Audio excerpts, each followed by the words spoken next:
stars, my name's Kaaramary and welcome back to my channel, Kara Style. And I am so excited for today's video because today we are repairing socks. You guys love in the channel repair videos, and when I was like organizing the socks, I found this gem. It has two huge, I mean, I don't want to say huge, but it has like two holes that I'm going to show you how to darn. If you haven't seen my past darning videos, I have it right here linked in the video over right here in this side, so you can follow along to those tutorials as well and follow this one along too, because just to like show you guys and for the fun of it, because I know you love whenever I upload these type of videos where we're repairing our clothes like our socks. And like this one is like an exciting color, nice and bright, so I'm gonna go ahead and show you now.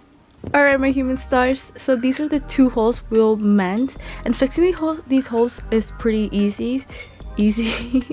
By the way, you can totally comment below like whenever I do my random accents, but yes, we're gonna need the darning egg, and you just insert the darning egg right inside the sock, and then we're going to use an embroidery thread, your needle, and a scissor. And the strands of the embroidery threads we're going to divide into two. I'm using two different colors, but I feel like I should add another one. I'll see later on if I decide to add another color, but pretty much these are our materials that we'll be using to fix this hole. And like if you've seen my previous mending tutorials, you pretty much know that fixing a hole in your sock, your clothing, is not that hard. You don't need, also by the way, a darning egg to fix it. You can use any surface that can stretch the fabric, because what you want it to do is have a nice comfortable tension to when you're sewing. And what I'm doing now is that I am creating a horizontal line for the weaving that we'll be doing, and that's pretty much what the visible mending is a weaving.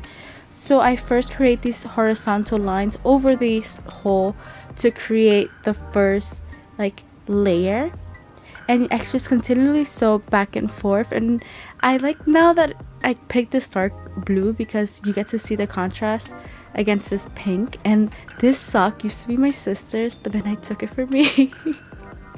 Guys, the dilemmas of not like having a boyfriend and not being able to take his clothing. But yes, I take my family's clothing. It happens.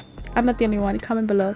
But yes, this is how it's gonna look on the outside, but then on the inside I'll show you later on when it gets further in that it looks a little bit different. I kind of really dig the way it looks because it just looks like handmade and patched. And the thing about visible mending is that it's very meditative. Like, it's a meditative stitching that won't take you more than 30 minutes. Like, the video is way shorter than what time it actually took me, but this will probably take you 30 to 40 minutes. And like I said, it's so meditative. Like, you feel so calm doing this because it's a very repetitive process. So you're doing this stitch over and over again. And also you can go by the way, you see how there's like a running stitch, so like the hole is the horizontal, right? You can see it, but then on the sides I do running stitches just to make it more secure. And next up, I'm doing the vertical stitch over the horizontal stitches, so I keep going over and under, over and under, over and under, and this is what's going to create this checker like pattern that is very recognizable of the visible mending. And with the visible mending, this is not the only one. There's also a Swiss darning stitch, which that tutorial will be coming up sometime next week, or this week? No, next week. Follow me on Instagram at Kara Style to get all the updates through my stories whenever I upload like new content, or like updating you guys on what I'll be creating, or like seeing the behind the scenes. You can just check it out right there in my stories if you follow me on Instagram. But I want you to look very close the way I'm lifting the stitch. It's up and down, and it might happen that you make a mistake and you accidentally went over and over, and then in the next line you're like wondering what to do and what to fix it. Just try to go back to the regular rhythm of going back and forth. Don't worry if the other line has like over under, if that makes sense. Comment below if you want me to like write that down more specifically or just like explain it what I tried to mean. But basically, as you can see here, the area that has like the stitches that look thicker, it's where there's tension is looser. The more stitchings I do and the more I pull it, as you can see now, it's much tighter because I kept increasing the amount of embroidery thread that I have inside. And I also popped in that little beautiful yellow because it is my favorite color. It makes me happy. It's like, when I think of yellow, I think of shining stars, I think of the sun, I think of energy, I think of positivity. So that's always what I always want to show you guys.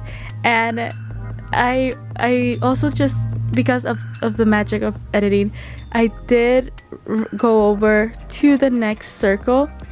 Well, no, I'm going to move to the next circle, but I want to show you guys much closer how this is going to turn out on the inside. So when you want to end your thread, which is something that I didn't explain, when your tail of your embroidery thread starts to finish, look closer, you can just like pull out the needle, and then you create a double knot, and that's it. That secures your thread inside, and then you can move on to the next color or the next strands that you'll be using for your darning technique.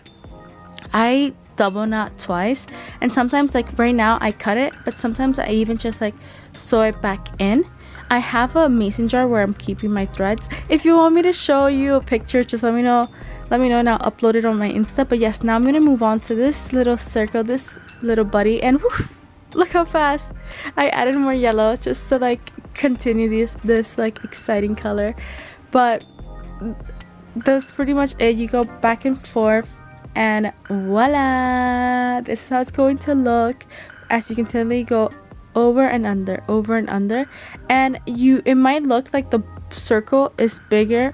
So basically the hole was smaller than the amount of stitches I made, but that's because I wanted to secure it a lot so it doesn't happen again. And this is going to be your result.